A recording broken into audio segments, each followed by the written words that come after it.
Bonjour, bienvenue dans votre émission Un autre regard, votre émission spirituelle de l'œuvre d'Andoum. Au sommaire de cette émission, le mot du Père, l'interview spéciale de l'invité du mois, grande surprise, et enfin l'Ajada.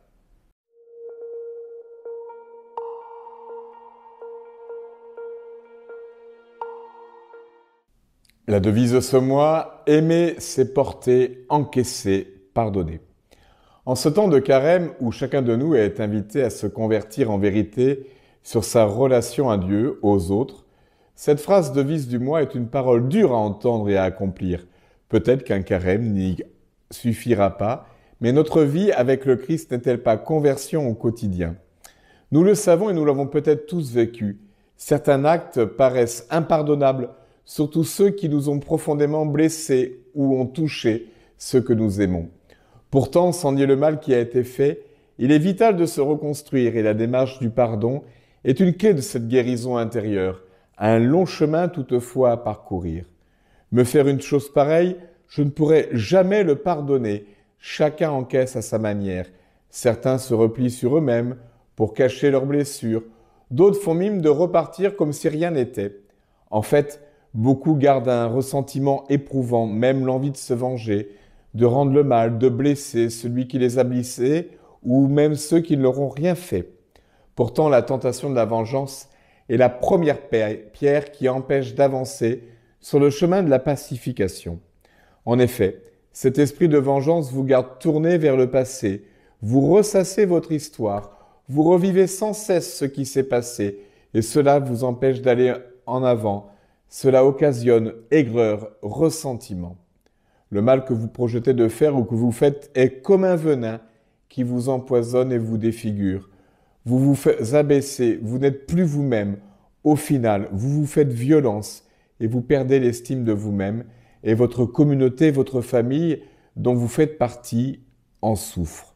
Faire souffrir, parce qu'on vous a fait souffrir ne fait qu'ajouter un mal pour le mal. Inconsciemment, vous pouvez ressentir culpabilité et vous n'êtes pas en paix. C'est pourquoi, même si on se sent capable de pardonner, il est urgent de décider de renoncer à la vengeance.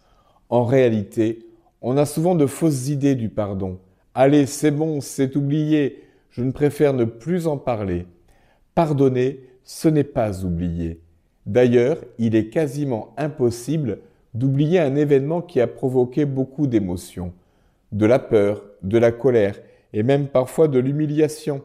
Ce n'est pas non plus nier la blessure ou l'attaque que nous avons subie. Ce n'est pas grave, je ne t'en veux pas. Parfois, on souffre tellement d'avoir été trompé ou humilié par une personne très proche qu'on préfère minimiser les choses ou lui chercher des excuses. Elle m'a trompé, mais pour moi, ce n'est pas grave. En fait, les amis, il n'y a pas de pardon possible sans justice. Ces attitudes ressemblent à des pardons, mais ce ne sont pas des pardons, juste des masques, des caches-misères, des refus de voir la vérité en face, et elles ne peuvent pas apporter d'apaisement profond. Notre vie de baptisé fait de nous notre Christ. Il est celui que nous devons imiter.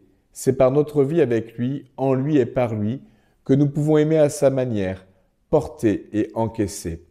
En demandant à Saint Joseph en ce mois de mars de nous accompagner, nous vivrons ce pardon loin de toute aigreur et nous accomplirons notre Pâques, ce passage de la mort à la vie, toutes ces morts et blessures qui nous empêchent d'avancer.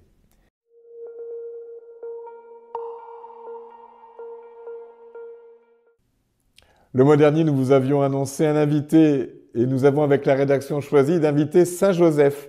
Il est le saint que l'on vénère plus particulièrement au mois de mars et nous avons décidé de le faire venir sur notre plateau et nous sommes heureux d'accueillir parmi nous Saint Joseph. Bonjour Saint Joseph, heureux de vous avoir parmi nous. Merci de venir visiter le plateau d'Un autre regard à l'œuvre d'Andoum. Saint Joseph, pour vous, que veut dire aimer dans la tendresse et dans l'obéissance? Bonjour Père Guillaume. J'ai essayé de faire de ma vie un service, un amour quotidien dans tous les événements vécus dans notre sainte famille. J'ai fait confiance en Dieu et il m'a comblé dans ma vie humble et paisible, vécue dans notre famille à Nazareth. Dieu est miséricorde et parfois nous voudrions tout contrôler.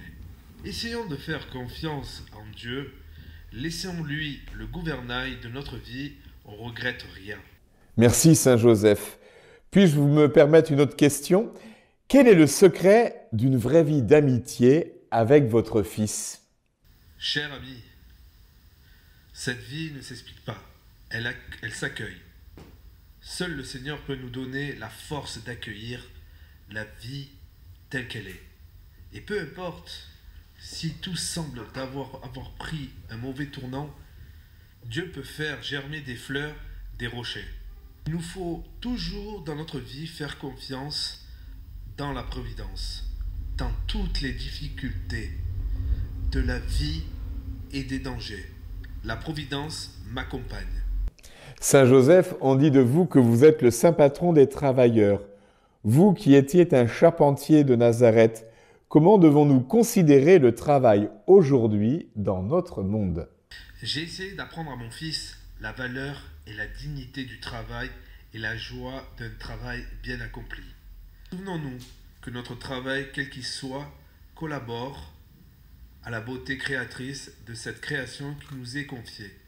Chacun, avec ses qualités personnelles, doit se mettre au service du bien commun. Merci vraiment Saint Joseph pour ces réponses à ces questions qui vont nous faire grandir et qui vont nous aider à vous connaître un peu mieux. Et je voulais terminer avec vous. Jésus lui-même nous a enseigné une prière. Et si nous voulons vous prier, eh bien, quelle prière devons-nous vous adresser? Salut, gardien rédempteur, époux de la Vierge Marie. À toi Dieu a confié son Fils. À toi Marie a remis sa confiance. À toi le Seigneur est devenu homme. Ô bienheureux Joseph, montre-toi aussi au Père pour nous et conduis-nous sur le chemin de la vie. Obtiens-nous grâce et miséricorde et courage et défunt de tout mal. Amen. Merci Saint Joseph de cette visite sur notre plateau d'un autre regard. Et nous espérons qu'au mois de mars, eh bien, nous pourrons continuer à mieux vous connaître dans cette belle dévotion autour de votre personnalité. Merci d'être parmi nous. On se retrouve de suite maintenant pour l'agenda spirituel du mois de mars.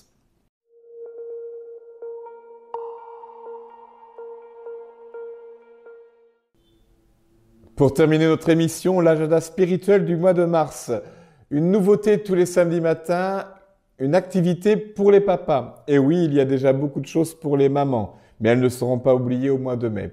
Donc pour les papas, le samedi matin à 10h15, une petite conférence autour de Saint Joseph, suivie de la messe et conclue par le verre de l'amitié. Je vous rappelle aussi que tous les jeudis à 7h, il y a la messe pour les vocations et à 17h30, l'adoration aussi pour les vocations chez les pères de Timon David. Pendant tout le carême, le vendredi, il y a le chemin de la croix à 16h30. Le samedi 20 mars, il y a les ateliers liturgiques pour bien préparer les cordelières qui auront lieu au mois de juin. On attend donc nombreux les servants, les lecteurs, les portiers et les sacristains. Et le dimanche de rassemblement, il aura lieu le dimanche 28 mars. Ce sera le dimanche des rameaux. Je vous remercie de nous avoir suivis fidèlement. Vous pouvez retrouver notre émission sur les réseaux sociaux. N'oubliez pas de les aimer et de partager cette émission. On se donne rendez-vous le mois prochain. Merci beaucoup. Au revoir. À bientôt.